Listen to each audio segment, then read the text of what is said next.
Good morning, good afternoon, and good night, worshippers of Jesus Christ. Thank you so much for tuning in again to Minutes with Jesus as we dive right into Genesis chapter 42 in the NIV Version Bible. Let's get on in.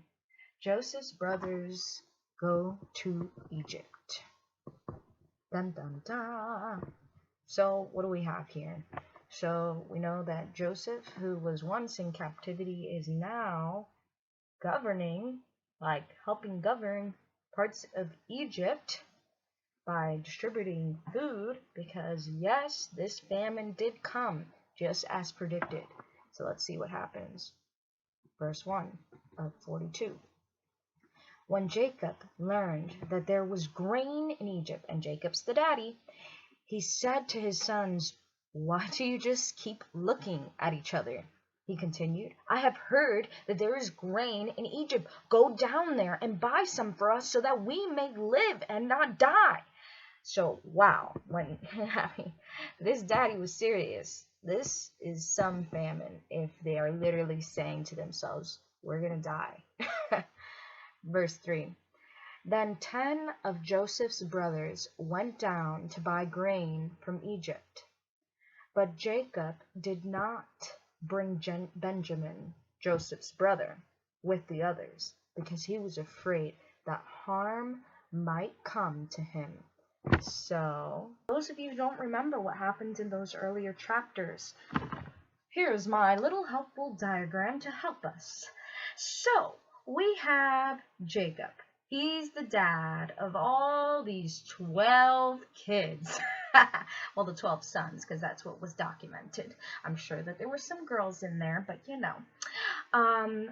We have him married to two sisters, Leah and Rachel, because, you know, he was kind of tricked into that. Anywho, Leah was very fruitful in making many, many sons, as you can see there. But the one he loved truly with his heart, Rachel, was less fruitful. She only created two. So he really favored these two kids.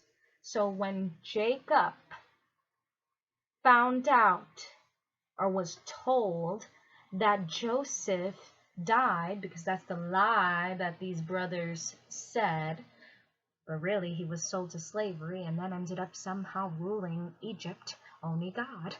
Anyway, so he believes that this one is no more. Bum, bum, bum.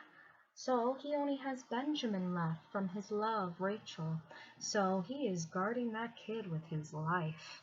So that's why he's paranoid and will not send him with his brothers. Oh. Verse 5. So Israel's sons were among those who went to buy grain, for there was famine in the land of Canaan also. So let's rewind. Jacob, the daddy of these crazy kids, right? Chapter 32, all the way back there in Genesis, right? Same book. Jacob, the daddy, wrestles with, well, some say an angel, some in the chapter he says God.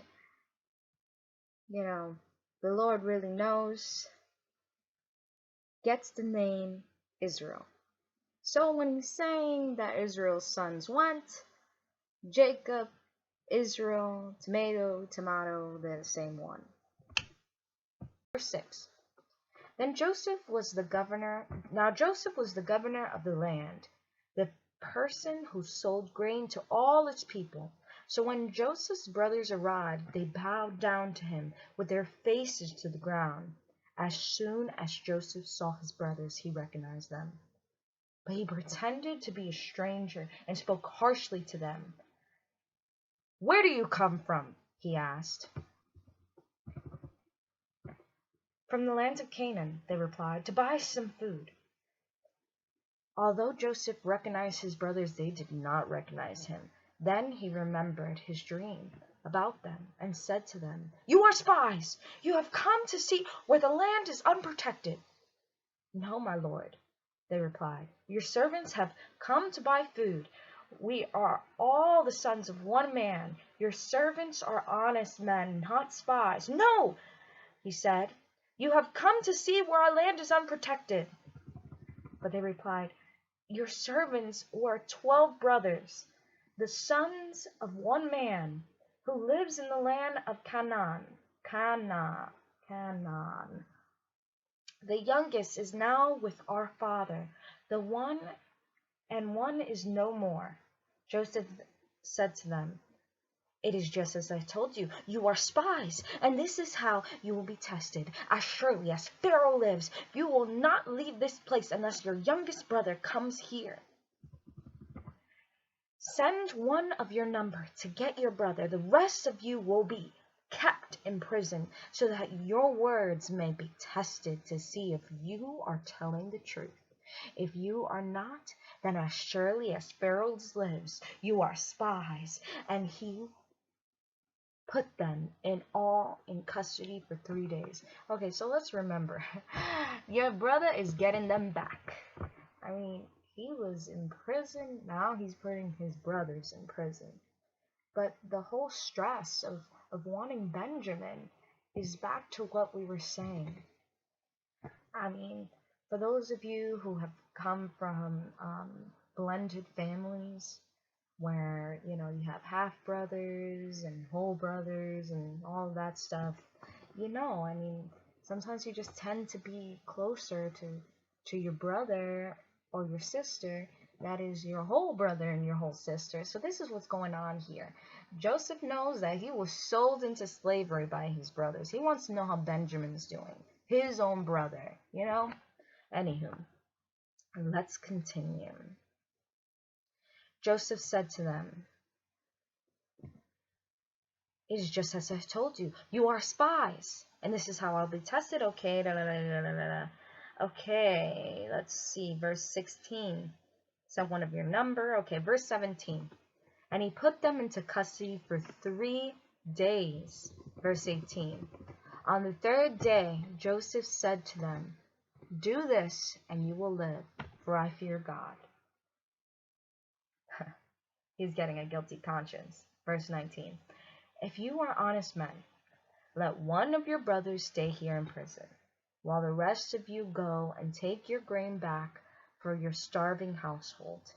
But you must bring your youngest brother to me, so that your words may be verified, that you may not die."